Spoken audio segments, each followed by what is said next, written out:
All right. Well, today, um, I didn't just finish Fire Force. I finished it approximately 12 hours ago. Because I finished it at 3:30 in the morning, and I did record a review at 3:30 in the morning, but I was too tired. I couldn't get my thoughts right. The review was like 5 minutes long. But now that it's the morning, I feel like I could properly conjure my thoughts without leaving anything out. And since it was only 12 hours ago, actually a little less than 12 hours ago. It hasn't even been half a day. I think I can. I think I'm still qualified to give a review on this.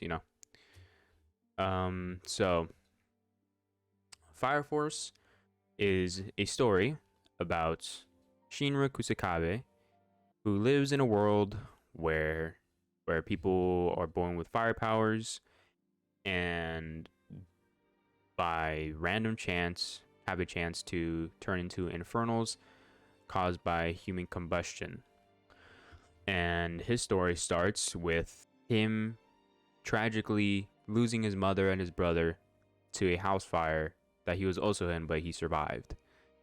And the first objective is to find the demon that at the fire he saw. He plans to kill that demon and find it and kill it. Obviously, the objective changes and the mission changes throughout the whole story. I will say that that is not the objective for the entire story, but without any spoilers, that is the starting objective of the story. So Fire Force is also a shonen anime with 48 episodes, 2 seasons, 24 episodes each, and the cast is pretty cool. They're all pretty fucking dope. Not even gonna lie. This is actually one of the better shows that I watched recently. One of my friends said that it was trash, so I was expecting the second season because that's the one season that I didn't watch. I watched the first season a long time ago, practically when it came out. But the second season I haven't watched until yesterday. So I thought the second season was gonna be pretty garbage, but it did not disappoint. Not at all. It was just as good as the first, and I thoroughly enjoyed the first season. So the second season did not disappoint. I also heard a lot that the show got ruined by fan service, but in all honesty, the fan service was ridiculously minimal. Ridiculously minimal. Each there's like probably a total of maybe I want to say like 30 moments of fan service throughout the 48 episodes, both seasons, and each moment lasted about 5 seconds, 5 to 10 seconds. You know what I mean? And each scene was with Tamaki, or most of the scenes was with Tamaki. You feel me? So even though I don't know why I heard that the fan service scenes were pretty irrelevant. Honestly, they whizzed by like a fucking car. You know what I'm saying? They whizzed by like a bullet.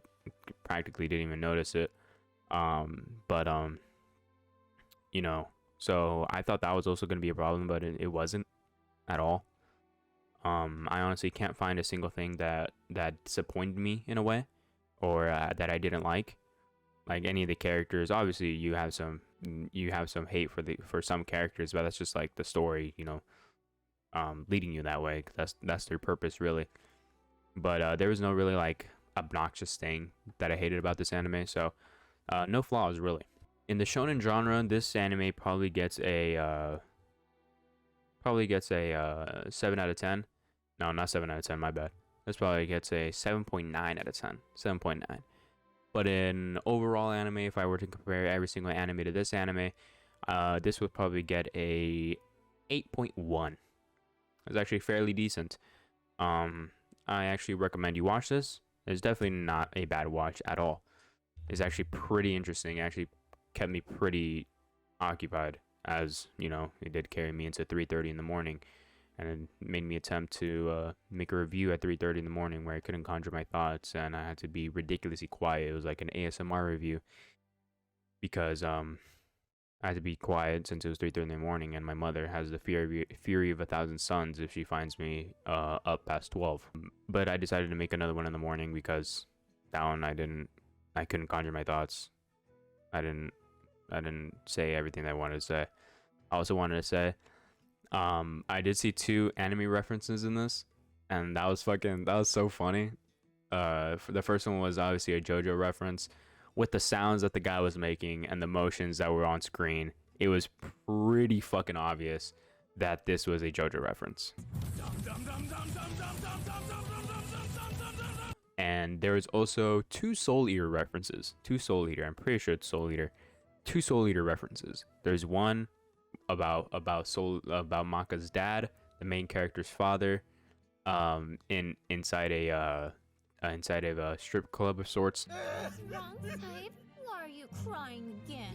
Because my daughter treats me like I don't exist. This place. I love my Maka so much, though. I try to be a good father. Good evening, sir. And there's another one at the very end on the last episode of the fucking second season where it showed the Soul Eater moon. Become as it should rightfully be. That shit, I don't know what their pairing is, but those references are pretty cool to see. And I ain't gonna cap. Even though I've never seen JoJo's Bizarre Adventure, but I've never seen JoJo, but you know, it's pretty fucking obvious that that was a JoJo reference.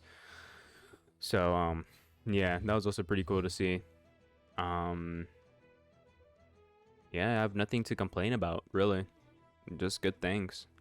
The characters were cool. The story was pretty cool. The bitches were bad.